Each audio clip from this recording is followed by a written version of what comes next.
Suatu ketika, sebuah wabah penyakit menular menyerang kota Rajagaha.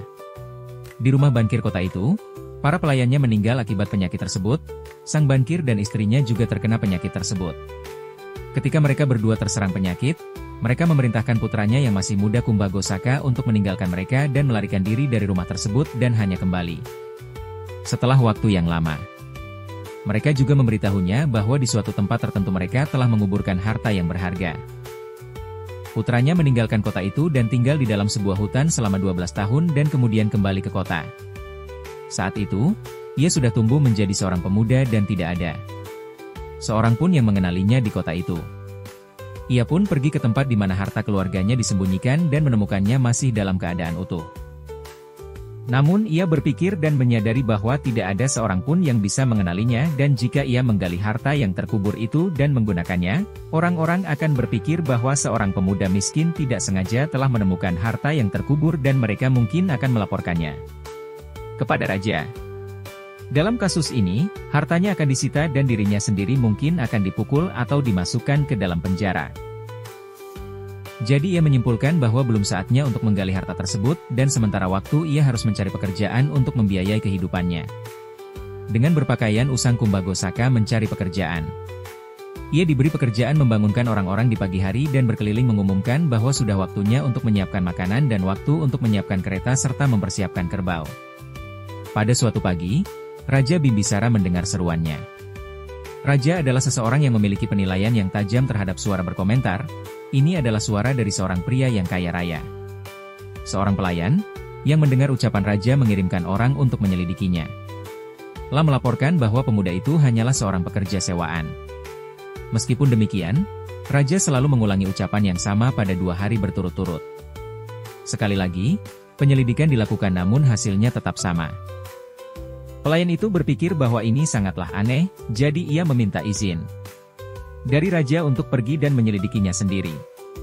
Dengan menyamar sebagai seorang rakyat biasa, pelayan itu dan putrinya pun berangkat menuju ke tempat para pekerja. Dengan mengatakan bahwa mereka adalah pengelana, mereka meminta izin menginap dan diberikan tempat tinggal di rumah Kumbhagosaka hanya untuk 1 malam. Namun, mereka berhasil untuk memperpanjang masa tinggal mereka di sana. Selama waktu itu, raja telah 2 kali mengumumkan bahwa akan diadakan suatu upacara di tempat tinggal para pekerja dan bahwa setiap rumah tangga harus memberikan sumbangan. Kumbhagosaka tidak memiliki uang untuk menyumbang. Jadi ia terpaksa harus mengambil beberapa koin emas dari hartanya.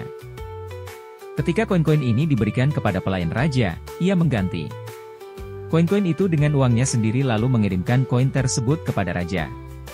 Setelah beberapa waktu, ia mengirimkan sebuah pesan kepada raja memintanya untuk mengirimkan beberapa pria dan memerintahkan Kumbhagosaka untuk pergi ke pengadilan.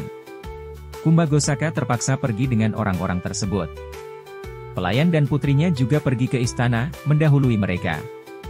Di istana, raja memerintahkan Kumbhagosaka untuk menceritakan kebenaran dan menjamin bahwa ia tidak akan dicelakai karena hal ini.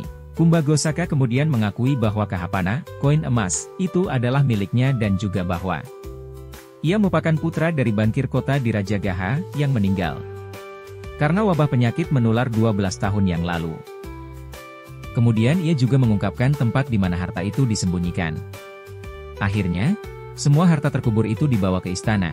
Raja menjadikannya seorang bankir dan menikahkan anak gadisnya dengannya. Setelah itu, raja membawa Kumbhagosaka bersamanya untuk pergi menjumpai Buddha di Wihara Vejuvana dan memberitahu beliau bagaimana pemuda itu, meskipun kaya, namun mencari nafkah sebagai pekerja sewaan dan bagaimana dia telah mengangkat pemuda itu menjadi seorang bankir.